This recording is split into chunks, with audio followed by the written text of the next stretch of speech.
A.2.9. What sort of society do anarchists want? Anarchists desire a decentralized society based on free association. We consider this form of society the best one for maximizing the values we have outlined above: liberty, equality, and solidarity. Only by a rational decentralization of power, both structurally and territorially, can individual liberty be fostered and encouraged. The delegation of power into the hands of a minority is an obvious denial of individual liberty and dignity. Rather than taking the management of their own affairs away from people and putting it in the hands of others, anarchists favor organizations which minimize authority, keeping power at the base in the hands of those who are affected by any decisions reached. Free association is the cornerstone of an anarchist society. Individuals must be free to join together as they see fit, for this is the basis of freedom and human dignity. However, any such free agreement must be based on decentralization of power, otherwise it will be a sham, as in capitalism, as only equality provides the necessary social context for freedom to grow and development. Therefore, anarchists support directly democratic collectives based on one person, one vote. For the rationale of direct democracy as the political counterpart of free agreement, see section 8.2.11. Why do most anarchists support direct democracy?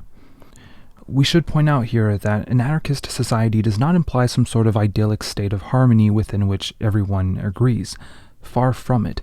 As Luigi Galliani points out, open quote, "Disagreements and friction will always exist.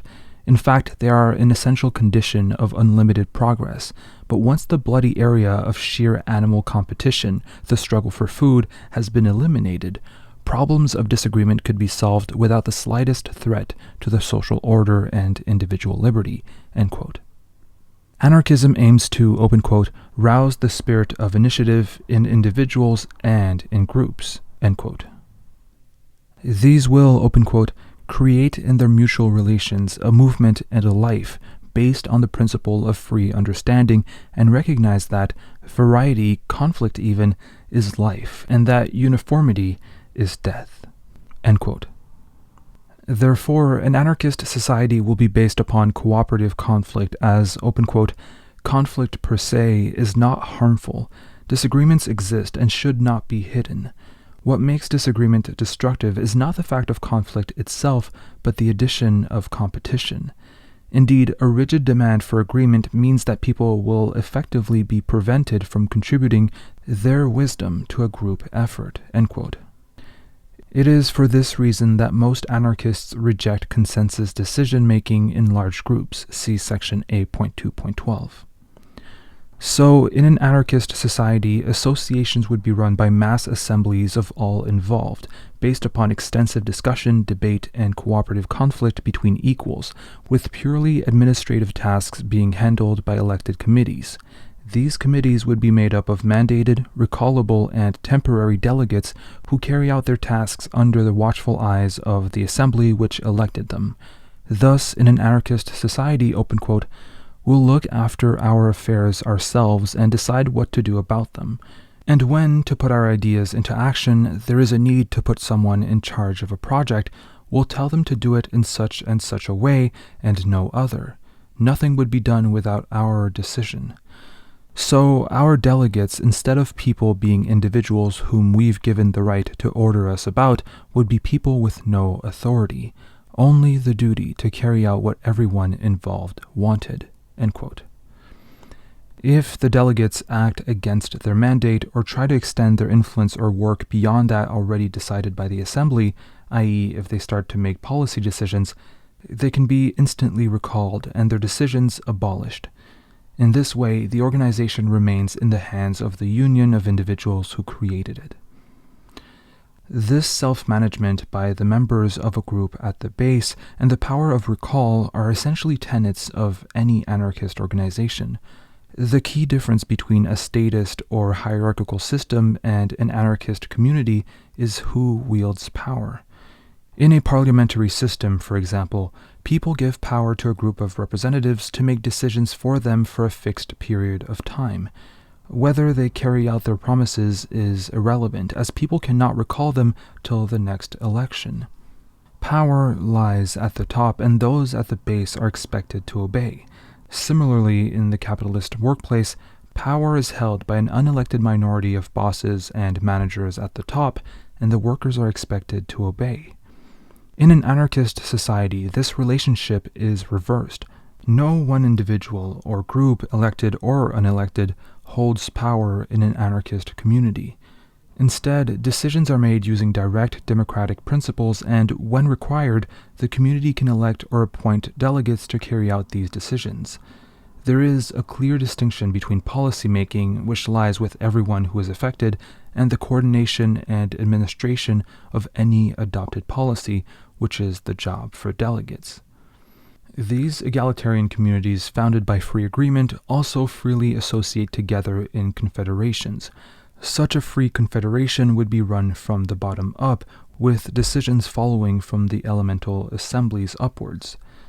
The confederations would be run in the same manner as the collectives. There would be regular local, regional, national, and international conferences in which all important issues and problems affecting the collectives involved would be discussed. In addition, the fundamental guiding principles and ideas of society would be debated and policy decisions made, put into practice, reviewed, and coordinated. The delegates would simply, open quote, take their given mandates to the relative meetings and try to harmonize their various needs and desires. The deliberation would always be subject to the control and approval of those who delegated them, and so there would be no danger that the interest of the people would be forgotten. End quote. Action committees would be formed, if required, to coordinate and administer the decisions of the assemblies and their congresses under strict control from below, as discussed above. Delegates to such bodies would have a limited tenure and, like the delegates to the congresses, have a fixed mandate. They are not able to make decisions on behalf of the people they are delegates for. In addition, like the delegates to conferences and congresses, they would be subject to instant recall by the assemblies and congresses from which they emerged in the first place. In this way, any committees required to coordinate joint activities would be, to quote Malatesta's words, open quote, always under the direct control of the population, and so express the decisions taken at popular assemblies, end quote. Most importantly, the basic community assemblies can overturn any decisions reached by the conferences and withdraw from any confederation. Any compromises that are made by a delegate during negotiations have to go back to a general assembly for ratification. Without that ratification, any compromises that are made by a delegate are not binding on the community that has delegated a particular task to a particular individual or committee. In addition, they can call confederal conferences to discuss new developments and to inform action committees about changing wishes and to instruct them on what to do about any developments and ideas.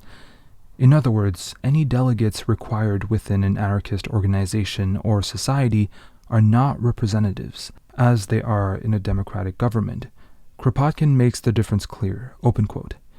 The question of true delegation versus representation can be better understood if one imagines 100 or 200 men and women who meet each day in their work and share common concerns, who have discussed every aspect of the question that concerns them and have reached a decision.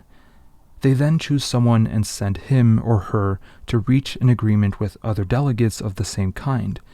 The delegate is not authorized to do more than explain to other delegates the considerations that have led his or her colleagues to their conclusion.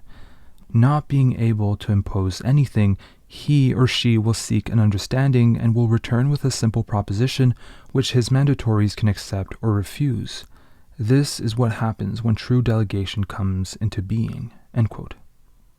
Unlike in a representative system, power is not delegated into the hands of the few. Rather, any delegate is simply a mouthpiece for the association that elected or otherwise selected them in the first place. All delegates in action committees would be mandated and subject to instant recall to ensure they express the wishes of the assemblies they came from rather than their own. In this way, government is replaced by anarchy, a network of free associations and communities cooperating as equals based on a system of mandated delegates, instant recall, free agreement, and free federation from the bottom up. Only this system would ensure the, open quote, free organization of the people, an organization from below upwards. This free federation from below upward would start with the basic association and their federation, first into a commune, then a federation of communes into regions, of regions into nations, and of nations into an international fraternal association. End quote. This network of anarchist communities would work on 3 levels. There would be, open quote, independent communes for the territorial organization and of federations of trade unions, i.e. workplace associations, for the organization of men and women in accordance with their different functions, and free combines and societies for the satisfaction of all possible and imaginable needs, economic, sanitary, and educational, for mutual protection, for the propaganda of ideas, for arts, for amusement, and so on. End quote. All would be based on self-management, free association, free federation, and self-organization from the bottom up. By organizing in this manner, hierarchy is abolished in all aspects of life, because the people at the base of the organization are in control, not their delegates. Only this form of organization can replace government, the initiative and empowerment of the few, with anarchy, the initiative and empowerment of all. This form of organization would exist in all activities which required group work and the coordination of many people. It would be, as Bakunin said, the means, open quote, to integrate individuals into structures which they could understand and control, end quote. For individual initiatives, the individual involved would manage them.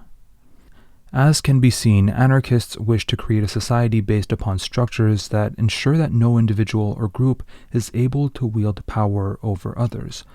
Free agreement, confederation, and the power of recall, fixed mandates, and limited tenure are mechanisms by which power is removed from the hands of governments and placed in the hands of those directly affected by the decisions. For a fuller discussion on what an anarchist society would look like, see Section I. Anarchy, however, is not some distant goal, but rather an aspect of current struggles against oppression and exploitation. Means and ends are linked, with direct action generating mass participatory organizations and preparing people to directly manage their own personal and collective interests. This is because anarchists, as we discuss in section I.2.3, see the framework of a free society being based on the organizations created by the oppressed in their struggle against capitalism in the here and now. In this sense, collective struggle creates the organizations as well as the individual attitudes anarchism needs to work. The struggle against oppression is the school of anarchy. It teaches us not only how to be anarchists, but also gives us a glimpse of what an anarchist society would be like, what its initial organizational framework could be, and the experience of managing our own activities which is required for such a society to work. As such, anarchists try to create the kind of world we want in our current struggles and do not think our ideas are only applicable after the revolution. Indeed, by applying our principles today, we bring anarchy that much nearer.